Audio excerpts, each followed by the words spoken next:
Welcome to the broadcast. I want to do a quick update on some of the numbers and ideas I shared in part 1. If you haven't seen it yet, it is really interesting, so I recommend you check it out to get more context. I am also going to share my latest tarot reading. Now let's get straight into it. The number 44. It has now come out that on April 4, a court petition was filed to take custody of Madeline's children.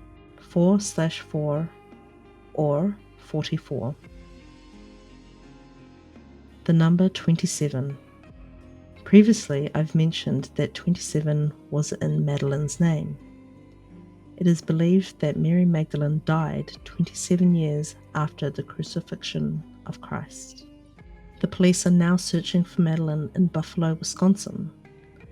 Buffalo equals 27. There are flood warnings for the south of Buffalo. Flood equals 52.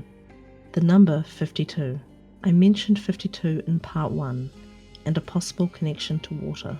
Since filming, there has been a delay to the horseback search for Madeline due to a weather warning. They're also using dive teams to search waters in Wisconsin. The full moon. Madeline went missing in the week leading up to the full moon for Easter. Weird violence and fires can happen during the week leading up to a full moon. In the case of Winona, there actually was a fire on the day of the full moon. Firefighters were dispatched to the area at 5:01 a.m., like 51. Moon equals 51. I want to talk about her sister, Megan. In part 1, I said that she knows a lot.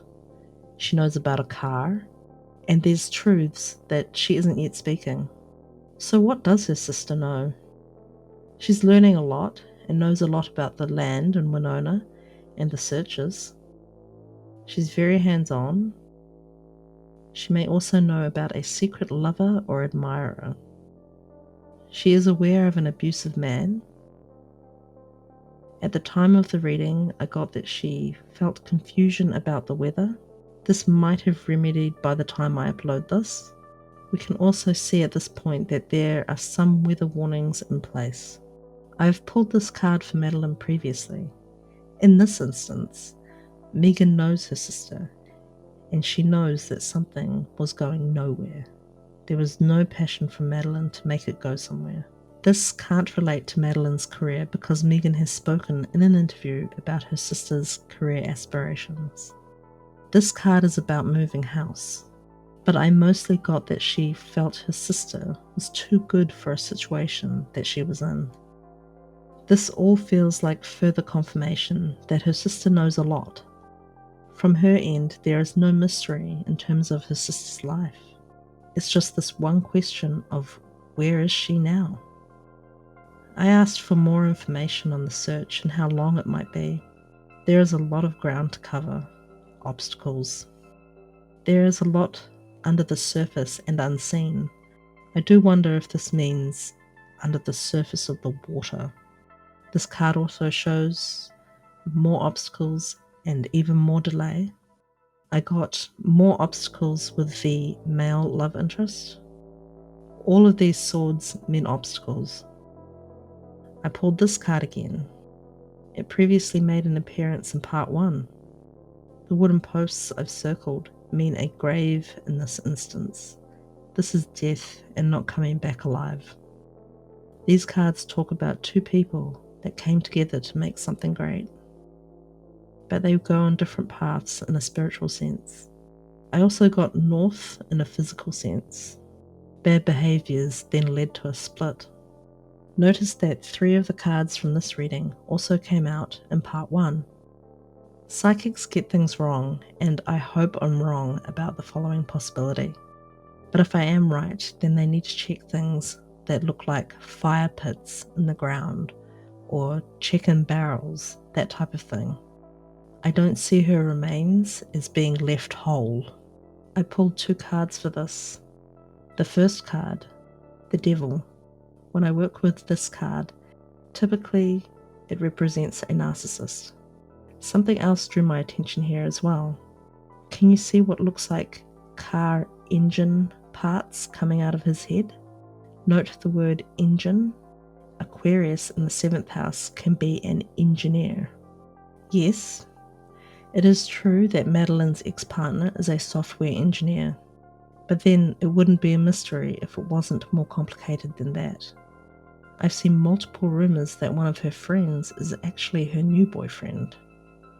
His profession is also an engineer. His first name is Spencer, like Diana Spencer.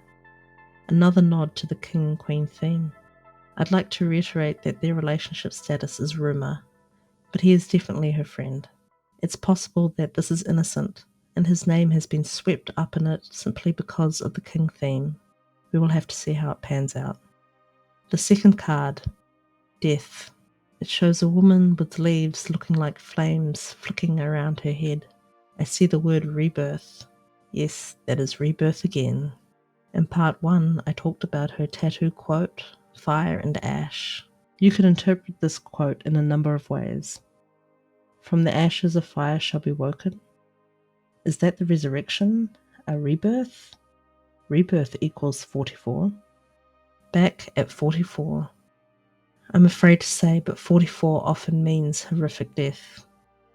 Since airing the last broadcast, forensic astrologer Valerie Evans has shared so many hints and interpretations of the crime chart for the police announcement. Valerie has a great channel on YouTube. I'll put a link in the description for you to check her out as well. Black Moon Lilith in the 12th house in Leo could be the lover. Neptune in Pisces can mean secret intimacy. If Madeline has passed away, the chart shows Saturn in Pisces, meaning the remains could be within 5 miles of a body of water. Out of all the symbols on this chart, Saturn drew me in the most. Interestingly enough, Valerie brought up the possibility of black oil. I searched black oil on Google Maps. It came up with Quick Trip. It turns out that there is unreleased CCTV footage of Madeline's van in or around a Quick Trip. There is also a possibility of an evil woman, potentially blonde, to keep an eye out for in this case as well. Based on the chart, there is a place with a lot of cars that is relevant. Then, in my tarot reading, her sister knows something about a car. This story is still unfolding. It will be interesting to see what happens next and what comes to light. Please like and subscribe for more content like this. Thank you for watching. Until next time.